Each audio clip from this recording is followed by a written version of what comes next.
Crônicas do Amanhecer. Por Feijão, Centro Espírita Allan Kardec de Balneário Gaivota. Balneário Gaivota, 19 de maio de 2025. Glória Pérez comenta fim de contrato com a Globo e confirma que emissora barrou novela sobre aborto, parte 2. Glória Pérez confirmou na tarde desta sexta-feira, 4, que não tem mais um contrato fixo com a Globo após mais de 40 anos de trabalho na emissora. A autora explicou que tinha um contrato por obra para escrever a trama que iria ao ar após a exibição de Vale Tudo, atualmente no horário nobre, mas preferiu desistir do trabalho após a emissora barrar que o tema do aborto fosse um dos assuntos da novela. De 1983, quando comecei colaborando com Janete Clair, até 2025 foram 42 anos. E esclareço para evitar mal-entendidos, meu último contrato foi para fazer a novela que entraria depois de Vale Tudo. Sinopse aprovada, capítulos iniciais escritos, a direção considerou que o assunto aborto era inadequado para as novas diretrizes que se pretende dar às novelas, disse Glória. Não questiono a decisão, é normal que uma empresa decida de acordo com sua conveniência. Mas uma vez que o contrato era por obra, considerei que o mais conveniente para mim era não aceitar renovação e fazer a resilição do contrato. Tudo de comum acordo. As portas continuam abertas, as minhas e as da Globo também, mas nesse momento prefiro assim, quero viver esse tempo no deixa a vida me levar, completou a autora.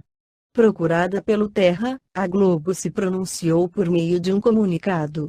A nossa parceria com a Glória Pérez foi renovada por obra. E, como já falamos, foi combinado que a autora teria mais tempo para desenvolver uma nova novela para a TV Globo, disse a comunicação da emissora. O primeiro trabalho de Glória Pérez na Globo foi como colaboradora de Janete Clair em Eu Prometo, novela exibida na faixa das 22 horas. O primeiro trabalho dela como autora principal na emissora foi em Barriga de Aluguel, de 1990, e a última novela que escreveu foi Travessia, que chegou ao fim em 2023. Segundo Érica Silveira da Associação Espírita Allan Kardec de Ribeirão Preto, as complicações clínicas advindas dos abortos provocados na esfera ginecológica são inúmeras e podem, inclusive, determinar a morte da mulher. No campo psicológico, são comuns os processos depressivos subsequentes que acometem as mulheres que se submeteram à eliminação da gestação indesejada. A sensação de vazio interior, mesclada com um sentimento de culpa consciente e inconsciente, frequentemente, determinam uma acentuada baixa de vibração na psicosfera feminina. Paralelamente, a ação do magnetismo mental do espírito expulso passará gradativamente a exacerbar a situação depressiva materna, obsessão. Como já estudamos, em muitos casos, aquele que reencarnaria como seu rebento estava sendo encaminhado para um processo de reconciliação afetiva.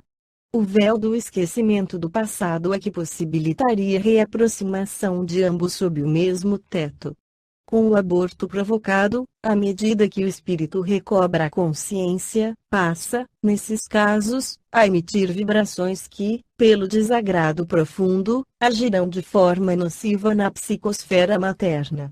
Em que pese o esforço protetor exercido pelos mentores amigos, em muitas circunstâncias se estabelece um vínculo simbiótico, mergulhando a mãe nos tristes escaninhos da psicopatologia.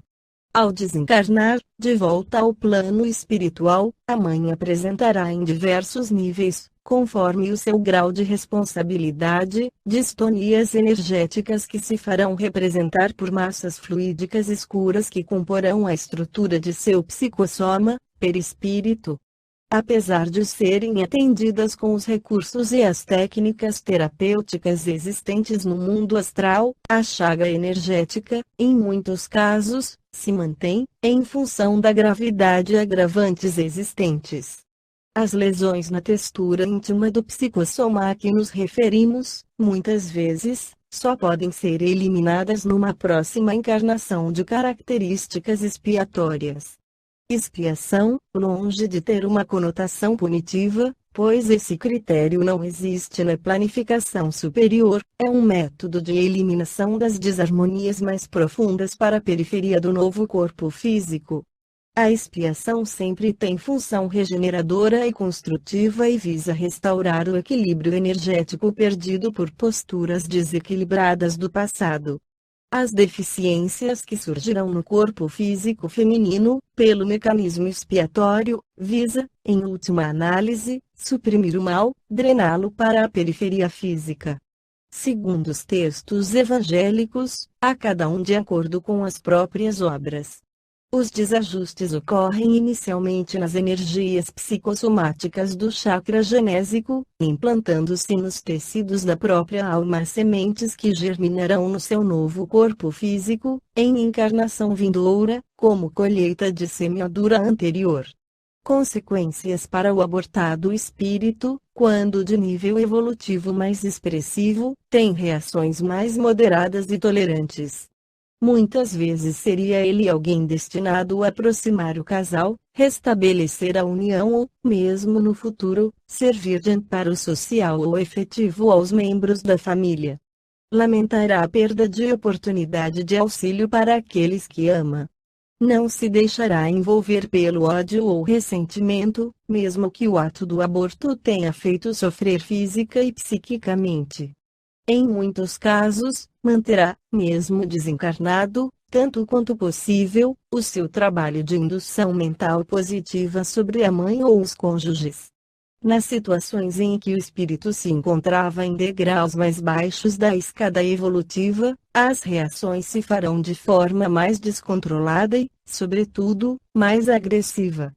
Espíritos destinados ao reencontro com aqueles a quem no passado foram ligados por liames desarmônicos, ao se sentirem rejeitados, devolvem na idêntica moeda o amargo fel do ressentimento. Ao invés de se sentirem recebidos com amor, sofrem o choque emocional da indiferença ou a dor da repulsa. Ainda infantis na cronologia do desenvolvimento espiritual, passam a revidar com a perseguição aos cônjuges ou outros envolvidos na consecução do ato abortivo.